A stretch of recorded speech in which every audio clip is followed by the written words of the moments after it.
ఇక రాఖీ పౌర్ణమి వేళ తెలంగాణ రాజకీయాల్లో ఒక ఆసక్తికరమైన సన్నివేశం చోటు చేసుకుంది.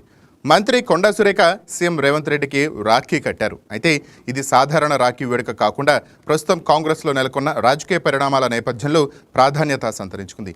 సీఎం అపాయింట్మెంట్ తీసుకొని మరీ సురేఖ రాఖీ కట్టడం ఇప్పుడు రాజకీయ వర్గాల్లో చర్చనీయాంశంగా మారింది. మరోవైపు కొండా సురేఖ భర్త కుమార్తె రేవంత్కు వ్యతిరేకంగా ధిక్కార స్వరాలు వినిపిస్తున్న వేళ ఆమె సీఎం రేవంత్ రెడ్డిని కలవటం ఆసక్తి రేపుతోంది.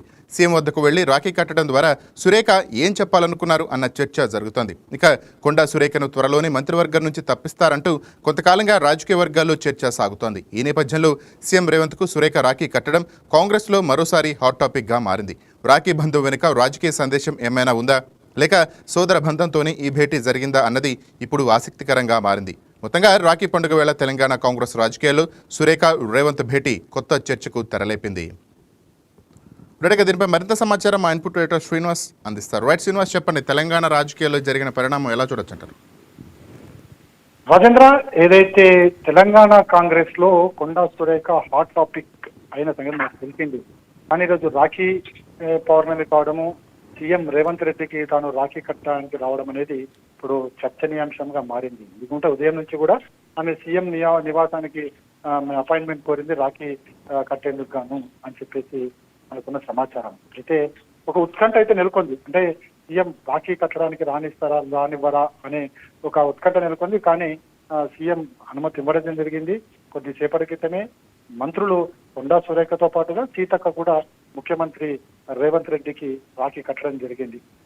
గత ఏడాది కూడా వీళ్ళిద్దరే రాఖీ కట్టడం జరిగింది. అయితే గత ఏడాదికి ఈ ఏడాదికి చాలా తేడా కనిపిస్తుంది. ఎందుకంటే గత ఏడాది మామూలుగా కట్టడం జరిగింది. కానీ ఈ ఏడాది ఏదైతే ఈ రోజు జరుగుతున్న రాఖీ పండగ ఏదైతుందో ఈ పండగ కాంగ్రెస్ పార్టీలో ఒక చర్చకు దారితీసింది చెప్పొచ్చు. ఎందుకంటే గత కొద్ది రోజుల క్రితమే కొండా సురేఖ కూతురు కొండా సుస్మిత ముఖ్యమంత్రి రేవంత్ రెడ్డిని టార్గెట్ చేస్తూ వ్యాఖ్యలు చేయడం, ఆ తర్వాత జరిగిన పరిణామాలు ఏదైతే కొండా సురేఖను మంత్రివర్గ పదవి నుంచి తప్పించాలి, ఆమెను అసలు పార్టీ నుంచే సస్పెండ్ చేయాలని చెప్పేసి కాంగ్రెస్ లోని ఒక వర్గం ఎమ్మెల్యేలు డిమాండ్ చేయడం, దీనికి సంబంధించి కొండా సురేఖ మీద వేటు పడుతుంది అని చెప్పేసి ఖచ్చితంగా అందరూ భావిస్తున్నారు.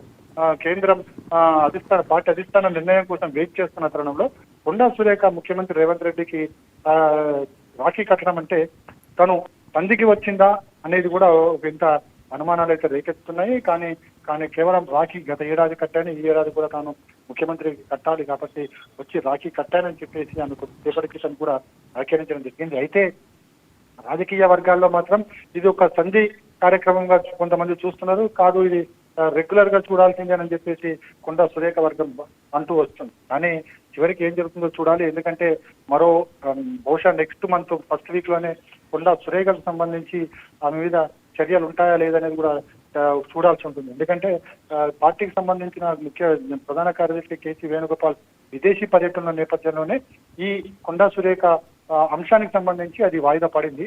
మరి మరోవైపు చూసుకుంటే కనుక ఉప ముఖ్యమంత్రి బట్టి విక్రమార్క కావచ్చు, మరి కొందరు పార్టీ సీనియర్ కాంగ్రెస్ నేతలు కావచ్చు, ఆమె కొండా సురేఖకు మద్దతుగా ఉన్నారని చెప్పేసి మరోవైపు చర్చ కూడా జరుగుతుంది. సో ఏదేమైనప్పటికీ కూడా ఈ రోజు ముఖ్యమంత్రిని కొండా సురేఖ కలవడం అనేది ఒక హాట్ టాపిక్ అనే చెప్పొచ్చు.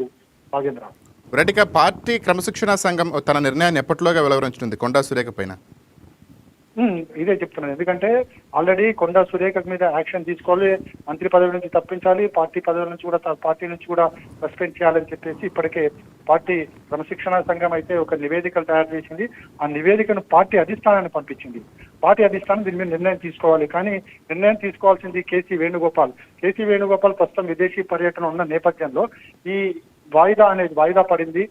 బహుశా నెక్స్ట్ మంత్ ఫస్ట్ వీక్ లో దీనికి సంబంధించి యాక్షన్ ఉంటుందా ఉండదా, ఏ నిర్ణయం ఉంటుందనేది ఒక ఉత్కంఠ అయితే నెలకొంది. ఎందుకంటే మీరు ఇప్పుడు చెప్పుకున్నట్టు మనకి బట్టి విక్రమార్క సంబంధించి కావచ్చు, బట్టి విక్రమార్క కొండా సురేఖ దంపతులు కొండా మురళి కలవడము, ఆ తర్వాత రాజగోపాల్ రెడ్డి కూడా కలవడము, సో ఇవన్నీ కూడా మరోవైపు జరుగుతున్న మరో కోణం.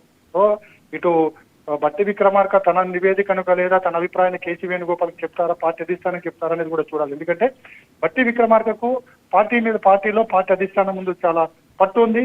అందుకోసమే బట్టి విక్రమార్కని ఇక్కడ సంధి మార్గంగా పంపించినట్లు కూడా కొంతమంది చెప్తున్నారు. సో మొత్తానికైతే నెక్స్ట్ మంత్ ఫస్ట్ వీక్ లో కొండా సురేఖకు సంబంధించి ఏ విధమైన చర్యలు ఉంటాయా ఉండవా అనేది నెక్స్ట్ మంత్ ఫస్ట్ వీక్ లో తేలుతుంది Rajendra. Right, thank you Srinivas.